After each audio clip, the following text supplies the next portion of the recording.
Outside the Box podcast, EP.1, finally up and running. My guest here today is a professor at the Cal State University of Long Beach, Alex Alonso, founder of StreetGangs.com. I actually had a notebook with all kinds of things to say, but I didn't want it to sound, like scripted or like I was reading or anything. So I'd rather just talk and have this conversation not artificial, I mean like organic. Yeah, just for sure. Let it develop normally and everything. But anyways, what's up, man? How you been? Oh man, I've just been waiting on you. You said you wanted to start this podcast and have me be the first person you interview, and I was like, let's do it. Yeah, well, there was actually a reason why I hit you up for me to be involved. To be interviewed by you, because I always had this dream of getting a podcast. Like I listened to Joe Rogan and all these other podcasts, and I told myself, man, I would like to do that.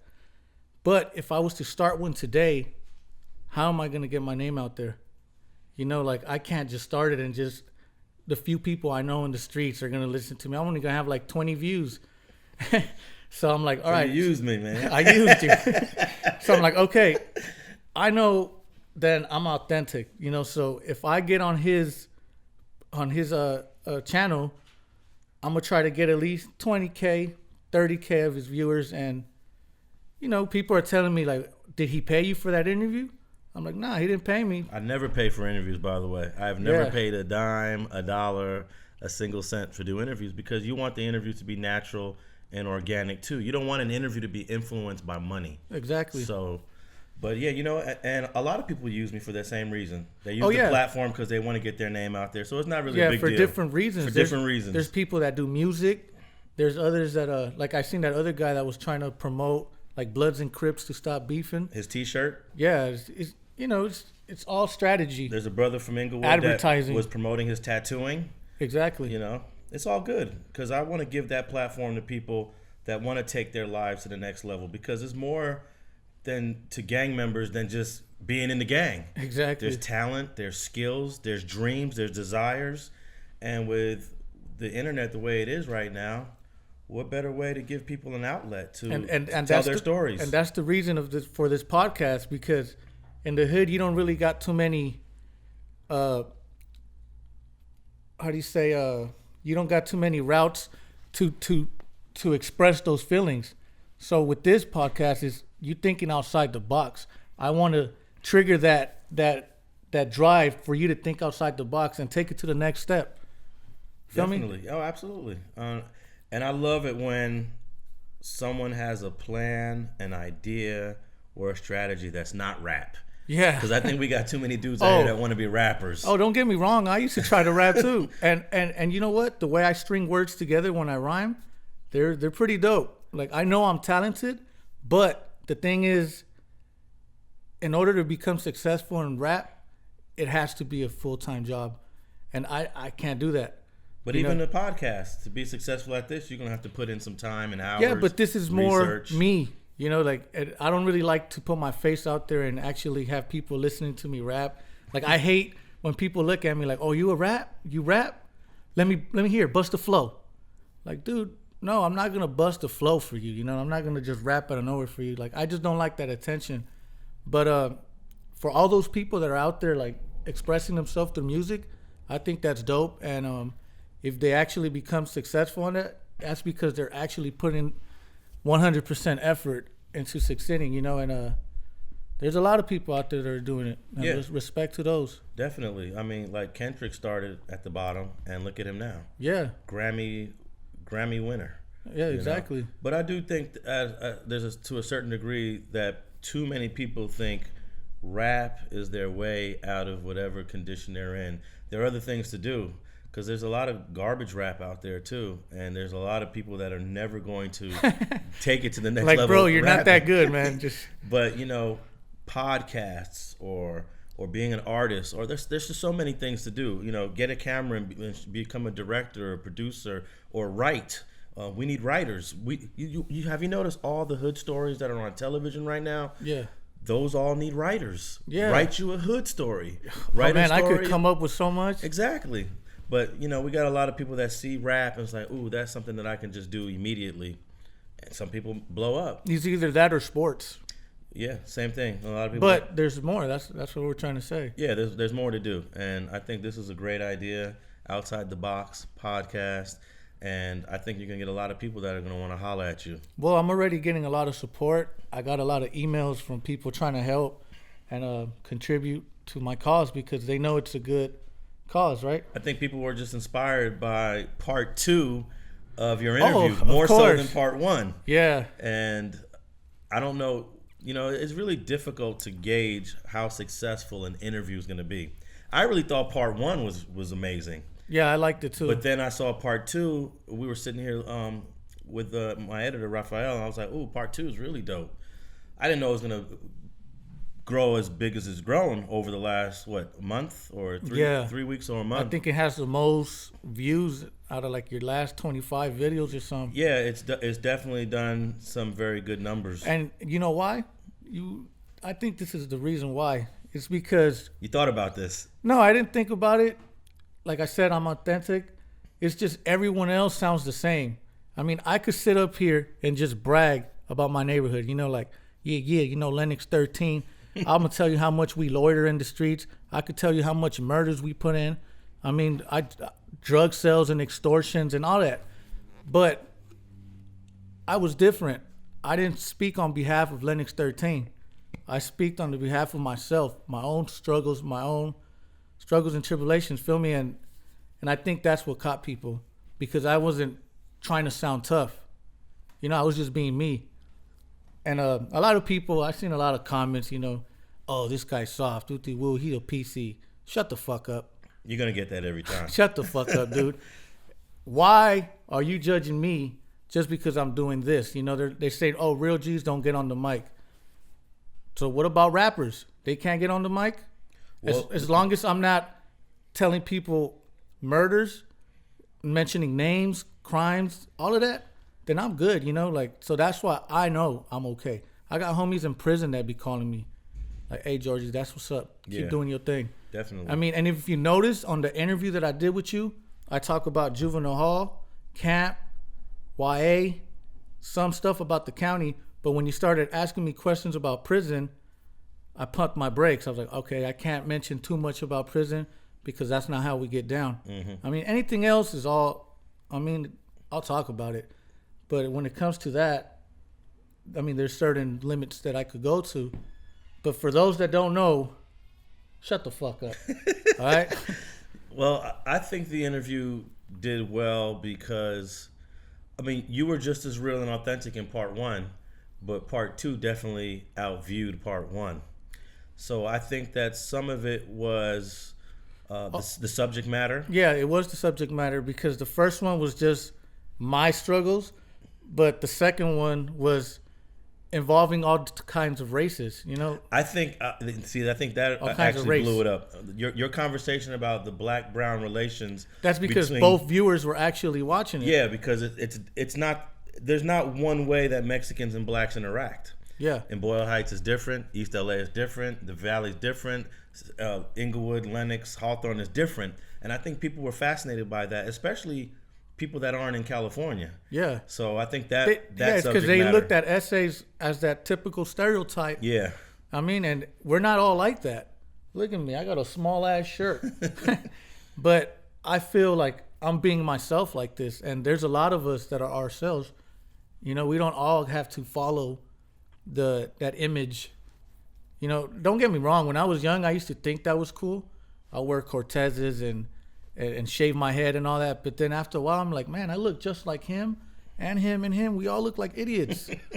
I actually like Jordans. I like Nikes. I like fades and everything. Like, let me be me. Yeah.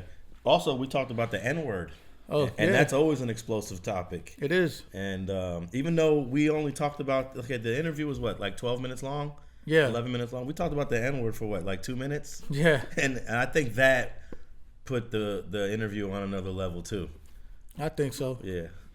But I'm glad. I want all my videos to go 100,000 views. But you know, that's my goal.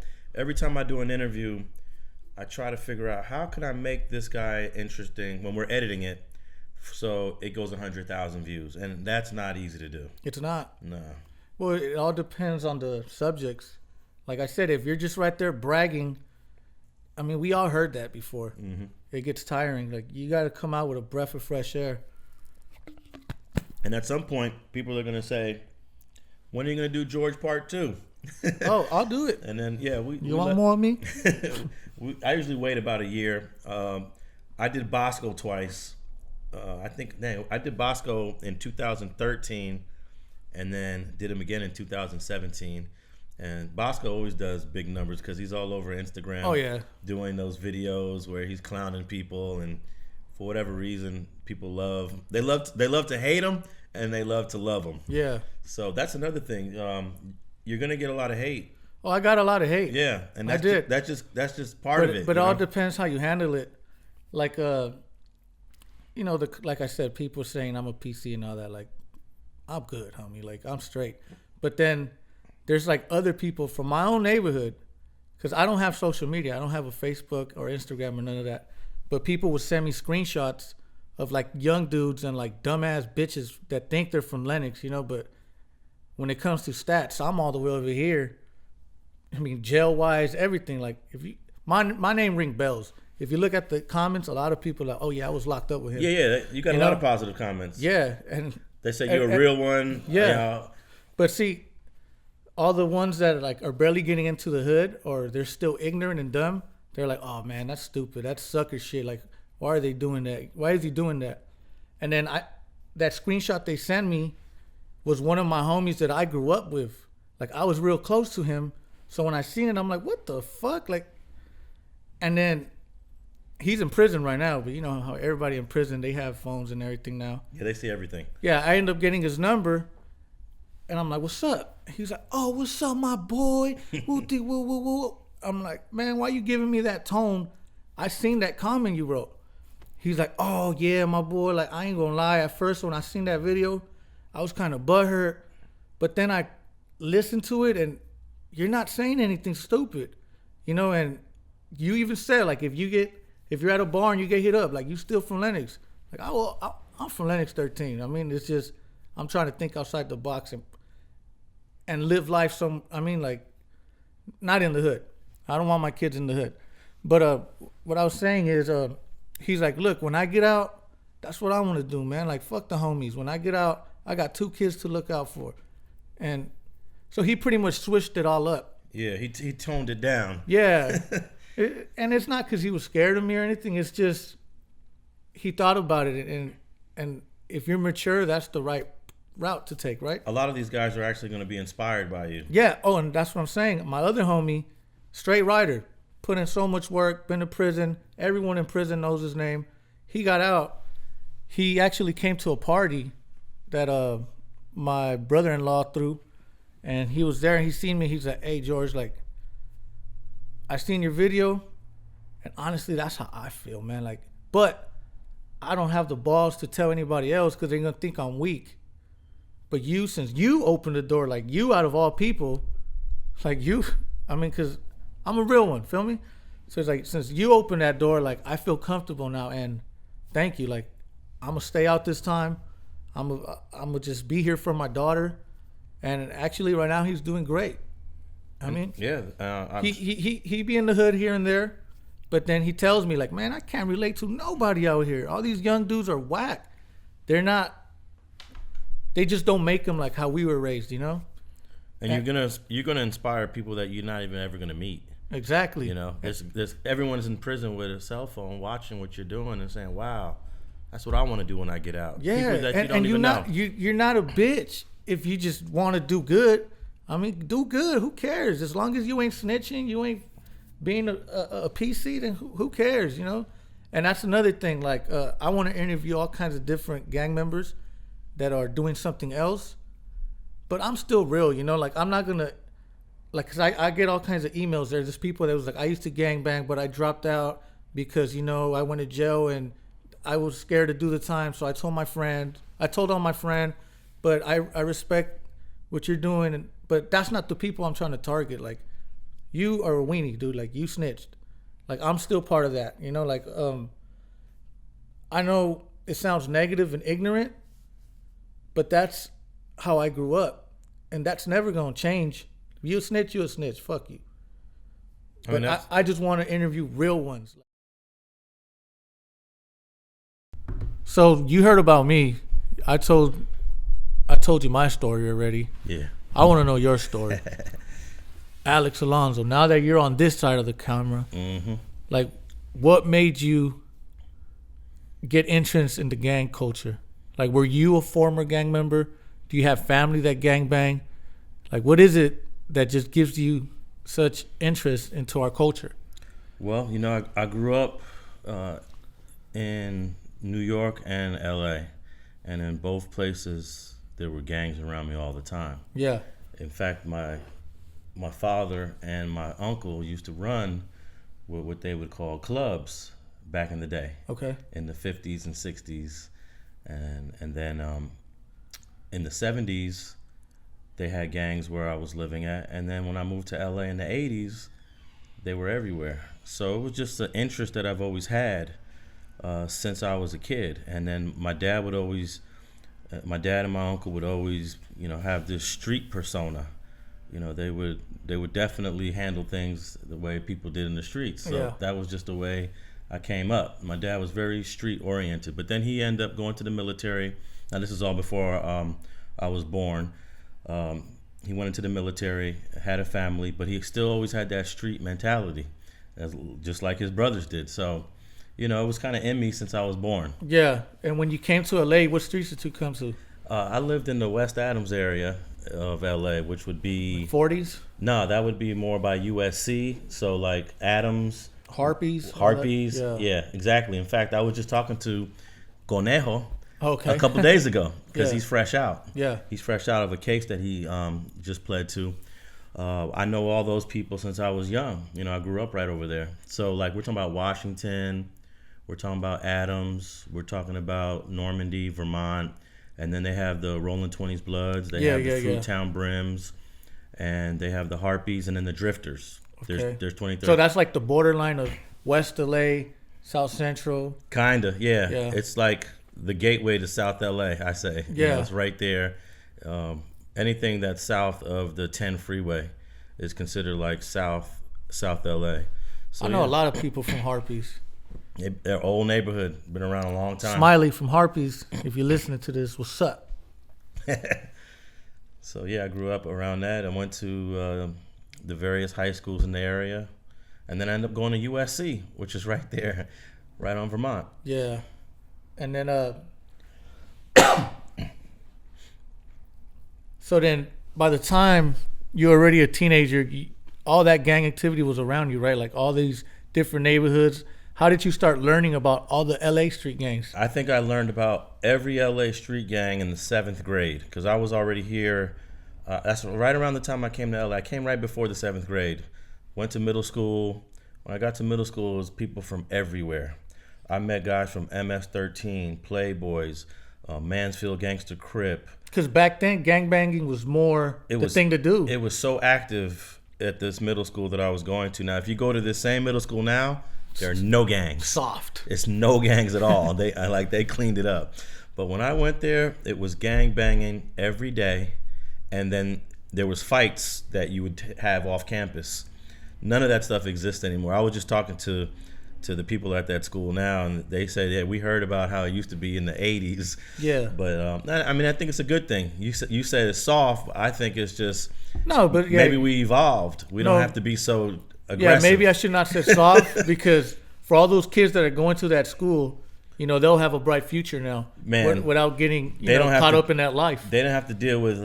There was massive bullying at that school. And every single gang that you can think of, Crips, Bloods, all of 18th Street, MS, Playboys, and I have the yearbooks to where all of these guys sign their names. And would they even cross out like other gangs there? Yeah, they would cross. They not only cross out of the gangs, with some of the faces in my middle school yearbooks are crossed out by other people. People look at my book and say, why you crossed that person out? This dude. I didn't cross them out. That's people I let go through the book at that time. Yeah. So that's how I learned. My introduction into LA gang culture came in the 7th grade. Yeah. The way I started learning about gangs was, of course, in jail. Because at first, all I know is Lennox 13, Inglewood 13, Tepa, Tongan Crip, 11-8 Gangster Crip, Inglewood Fams, like everyone that's just around my perimeter. I didn't know that gangs are everywhere. So by the time I got to juvenile hall, like I said, some dude from Florencia had banged on me. So I'm like, Florencia, what the fuck is that? Okay. Then I met someone from like Clanton, like, okay. Then I met someone from MS. Then I met someone from like Norwalk. So then now I start learning who they don't get along with. Now I learn how to diss them. Now I see 18 and BPS fighting. So the more you're in there, the more you learn, you know?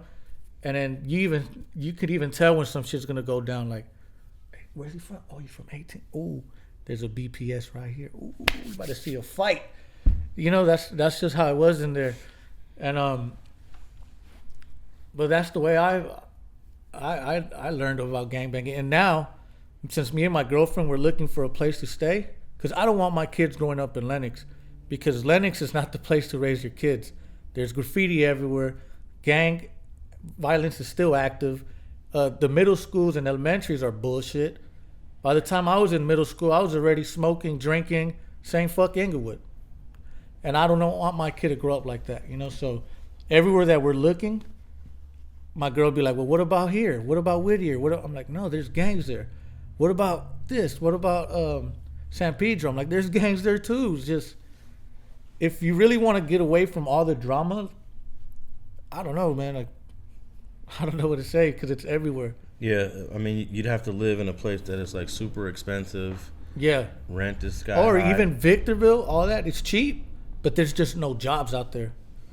Yeah, the Inland Empire. A lot of the LA gangs have been spreaded to other parts where people want to move to. Yeah. Lancaster, Palmdale. They got a bunch of LA neighborhoods. Yeah, I remember there was some dudes from Lenox claiming, some guys in Lancaster claiming Lenox and whatever. They just starting neighborhoods in all these other places. All of the IE, I'd say probably like 75% of the IE has LA-based gangs. Yeah. So they got some of their own gangs too, but you know, Crips, Bloods, all the Sureño neighborhoods, they pop up all over. Yeah. All over America. I was in Las Vegas. They got a white fence neighborhood in Las Vegas. Yeah. So it's everywhere. Yeah, it is everywhere, and I don't know. It just all it all comes down to your like surroundings, like your peers. Feel me? Like, I feel like if you grow up in a nice, decent neighborhood with good neighbors, chances are you're gonna be a good neighbor. If you grow up in the streets with nothing but ratchets, hood niggas, just gang activity is full effect, 100% you're gonna grow up like that. And only the smart and wise ones don't get into that. And there was a lot of weak-minded people like me. I was weak-minded. I was naive. Whatever. How did you start, filming and documenting all about gangs? Because the website Street Gangs shows a lot of that. Yeah. There's more than just YouTube. Yeah, there's more. Well, it started off with just articles, research, maps, lists, and just trying to show how deep the gang culture is in LA County. And then in the 90s, I picked up a camcorder and I just started videotaping different homies, just for the fun of it. Yeah. I'd get invited to some picnic. I said, let me take my camera, record some of the homies. That was your hobby? That was just a hobby. Photography is something I've always done as a kid, but then I really got into the camcorders. This is before the DSLR cameras, before it got digital. It was just like regular tapes. Yeah. So I got old tapes that are like 20 years old of gang members, but the quality wasn't great because I didn't know what I was doing. Of course. So then, I started getting better at it, and I would post a couple of videos online. This is pre-YouTube. YouTube didn't come out till 2006. I was posting videos online, 2003, 2004, 2005, and eventually I just started to get better and better at it. I started to buy better equipment, and then one day I said, I just want to make this a regular thing. I just want to always interview dudes and just go everywhere, go worldwide if I could. And right now on YouTube, when you look up a certain gang, no matter what street gangs pops up, I feel like you are the top promotion of gangs, you know? Well, it's just the content. I got so much content out there. Yeah. Well, you gotta be always putting stuff out to be on top. Yeah, I just consistent. Plus, I started before anyone. There was nothing on the internet about gangs too. So when I went on the internet in the late '90s, I would type in gangs, and nothing would come up. LA gangs, nothing would come up. So then I was like, that was another reason why I was inspired. Let me do a gang site. Yeah. And eventually, there's a bunch of gang sites now. There's at least like 10 or 15 different LA gang sites. But I was one of the first ones. Actually, I think I was the very first one to put gang information on the internet. Yeah. And if you go to the comments on your videos, it's funny as fuck. Yeah. I got people counting on my teeth, my hairlines. I look like the Mexican Phil Davis. It's funny. It makes me laugh. It's mostly trolls, though. Yeah, it's okay. We need humor in our life. But what about when people comment and say, when are you guys going to get the picture and find out that Alex is a cop? Alex is a police. He's gang unit. Hey, those are the trolls, too. And if you notice, I never delete them. No. I never take them off. There's even a guy that's using my picture. Oh, I see that. And people ask me, me just doing my job, locking up niggas every day. People tell me, why don't you delete him? Or I was like, I don't care. Yeah, because it's just trolls. And it's an extra view. It's an extra view. If you guys want to have a conversation that's completely irrelevant and promote and boost the video even more, so be it. Yeah, exactly. Because at the end of the day, people know who I am. They know where I grew up. I've been doing this for over 20-something years, so if I was a snitch or if I was an informant, you would have been got whacked. Yeah, people would have already figured it out. Everyone knows that that's just trolls and that's just internet talk. But I think every once in a while, somebody actually believes it. It might be like a one person, someone that's not important might believe it. Be like, he knows too much to just be, not connected to law enforcement. He has too much information. No, but at the same time, you're good people, so people get along with you naturally. I mean, I go to most every neighborhood. There's people out in these streets that say, I've known Alex for 20 years. Yeah. And he ain't never done anything negative. So the internet's a whole new animal. It's like a whole new world. It's like another planet. Yeah. It's like another planet. And then the trolls just, they muddy it up even more. But it doesn't bother me. I don't delete it. I don't ban them. I don't block people. I just let them do their thing. They come on my own Instagram page. Now listen to this.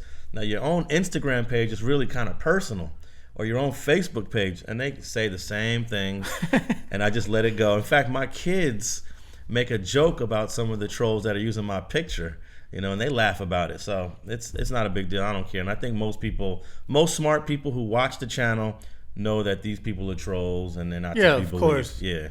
Yeah.